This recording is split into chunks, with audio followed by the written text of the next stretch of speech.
to bring greetings to the graduates and deliver the commencement address, I am pleased to introduce Michael Napolitano.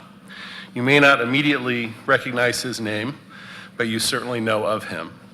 Michael was born in Massachusetts and moved to Florida at age 11.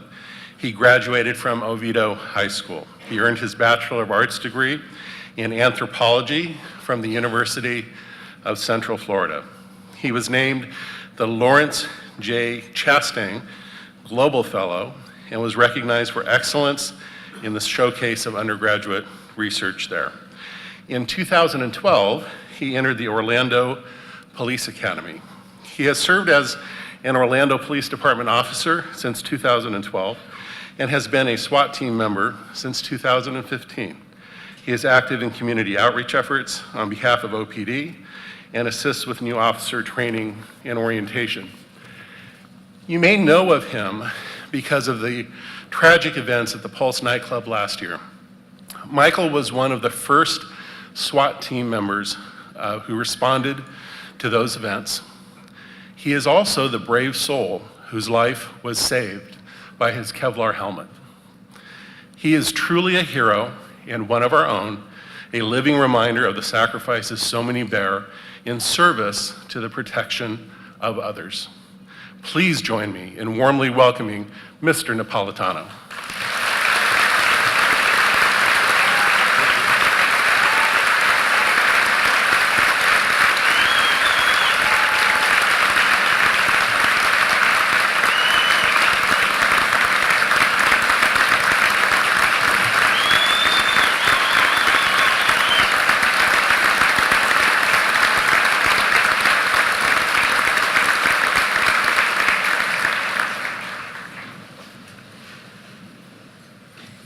Thank you.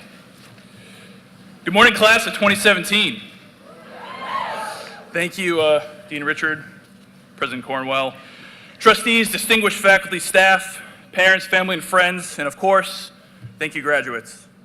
And since it's Mother's Day weekend, I just want to take a moment to recognize all the mothers out there and thank them as well.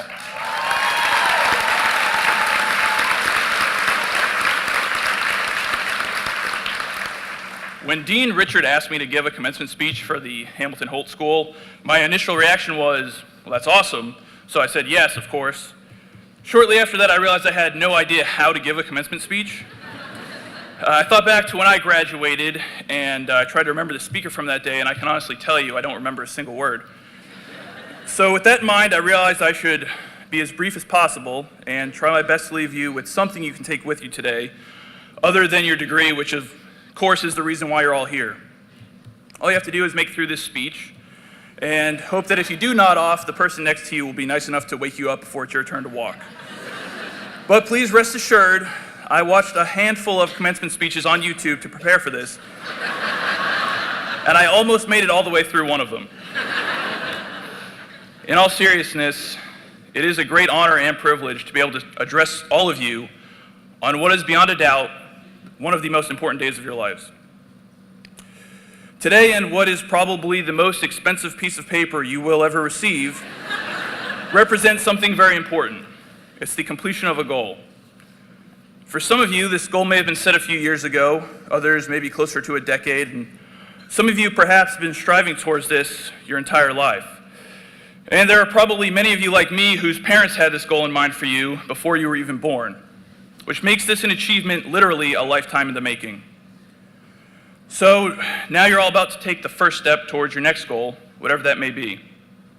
You've proven yourselves in the academic world, and now you're ready to prove yourselves to the real world. As I'm sure most of you already know, the world can be a rough place, and sometimes it seems like it does its best to stop you from achieving your goals. But soon you're going to have physical proof that you can tough it out. You can work and go to school. You can cram for a test the night before and still pass. You can ace the midterm paper. And you might even have done all this while raising a family. You've got what it takes. Sometimes the world tries to make you forget that, but don't let it, because you know better. When I thought about what I might say to you today to help prepare you for that next step, 3 stories from my life and the lessons I learned from each came to mind. And I hope you'll find some value in them as I have. When I was in my early 20s, I started to get into boxing. It started out in a friend's garage hitting mitts. Neither of us really had any experience. We just learned what we could from books and television. And then we started sparring until finally I thought we actually started to get pretty decent. So I decided I wanted to join a boxing gym to take my training to the next level. And then with proper teaching, lots of sparring, and a lot of headaches, I did get better. And that led to the next logical step, which was to compete in an amateur boxing match. I figured, why not? I've been training. I might as well put all that towards something. So I prepared myself for a few months, and I thought I was ready. But when that day finally came, I felt like I wasn't ready at all, and I absolutely didn't want to go through with it. But I showed up anyway, started warming up, and tried to convince myself to go through with it, even though I really didn't want to do it anymore. At this point, boxing seemed like the stupidest idea I'd ever had. Now, on the outside, I was playing it cool, I was calm, stone cold, but in my head, I was cursing myself out. It's like, why? Why would you want to do this? Why did you think this was a good idea? You're such an idiot. That self-beratement went on until it was time for me to get in the ring, and even though I absolutely did not want to go through with it, I still got in the ring when they called my name. Once that bell rang, all that fear and doubt was gone, and I fought my heart out for 6 minutes. It's 3 2-minute rounds. I lost that fight. It was a close match, but the other guy edged me out. I knew I had to fight again. I couldn't go out like that, so I signed up for another one. I hated myself just as much on the second fight as I did for the first one. The fear and self-beratement all the same, but I forced myself into the ring again, and again with the sound of the bell, I let it all go. I lost that fight too. Worse than the first one, it wasn't even close, completely one-sided, and I still don't know how I was able to get that exhausted in just 6 minutes. But I knew I had to do it again. I had to get just at least one win. I knew I had to do it. And then I realized that my goal had evolved. It started with just learning to box, and then became getting better at it, and then evolved to wanting to take a fight, and then that all led to the goal of me wanting to win. That was my ultimate goal for boxing, just winning one fight. I knew I didn't have a career in it, but I also knew I had to do that. Maybe that goal had really been there all along, but now that I consciously realized it, I couldn't ignore it. I thought to myself, if only I had won that first match, I wouldn't have to keep doing this to myself. So I did a lot more sparring and got a lot more headaches and forced myself into the ring one more time. And this time I won, and it wasn't close. I was in control of the fight the whole time, and I knew I was winning. And after that fight, I felt like a champ, even though it was only an amateur fight. So I retired from boxing with a solid 1-2 record, but I never forgot what I learned about myself in the ring. And I realized the importance of finding something you're afraid to do and then doing it. The next 2 stories are shorter, don't worry. A few years ago, I took a trip up to New York City to visit a friend of mine. I was there for 4 days, and on the last day, I found myself having a very difficult time saying goodbye to a girl I had only just met. She was incredible. She was beautiful, funny, smart. She's an architect. We had instant chemistry, and I couldn't believe how much I liked her after knowing her for only a few short days. And the thing was, she really liked me too. So after a long and impossibly hopeless hug goodbye at the train station, I knew I had to figure out when I could see her again. And I knew it seemed crazy. 1, I barely knew her, and 2, I was talking about a long-distance relationship. Those never work. I was dumb to even consider it. How could I build a relationship with someone who was so far away, so out of reach? But I couldn't help myself, and within a month, I was back up there to visit her. And it was amazing. Before I knew it, I was in a very serious long-distance relationship. We were texting constantly, Skyping, flying back and forth, just about every month. And a quick side note, on our first Skype date, I had a bottle of wine delivered to her apartment. In case any of you guys ever in that situation, it worked out really well.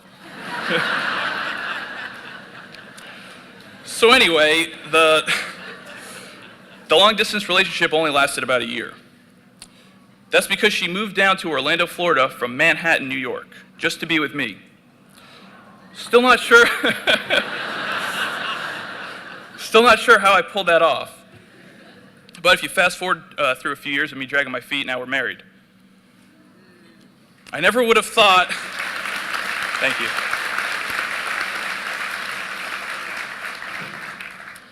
I never would have thought a long-distance relationship could have worked out so well. And I learned that nothing is out of reach as long as you reach for it. This last one is the shortest, but also the most important. I've been fortunate enough to be a member of the SWAT team for 2 out of my 5 years with the Orlando Police Department. My time with the team has been, without a doubt, the most fulfilling part of my career. Learning and truly understanding what it is to be part of a team is invaluable. No task, no obstacle, no goal is impossible when you are a part of a good team. And when you put your teammates before yourself and always trust each other, you become part of an unstoppable force. Now, that's not easy to do. It takes a lot of hard work and a lot of time training together, but what you will gain is exponentially greater than the individual effort you have to put in. That's how we made it through the longest night of our lives. It was at the Pulse nightclub tragedy that teamwork proved to be a truly magnificent force. Everybody played an important role. We all trusted and relied on each other. We drew strength and courage from one another. We all put the team and the mission before ourselves, even though we all knew the great danger we were in. And teamwork is undoubtedly what got us through that night. If you can find a place for teamwork in your professional and personal lives, you will definitely be better off for it. So if I can just leave you with 3 pieces of advice today, they are: 1, find something you're afraid to do and then do it. 2, remember nothing is out of reach as long as you reach for it. And 3, with teamwork, you can overcome any obstacle. Now is the last obstacle between you and your degree. I'm going to get out of your way. Thank you, and congratulations.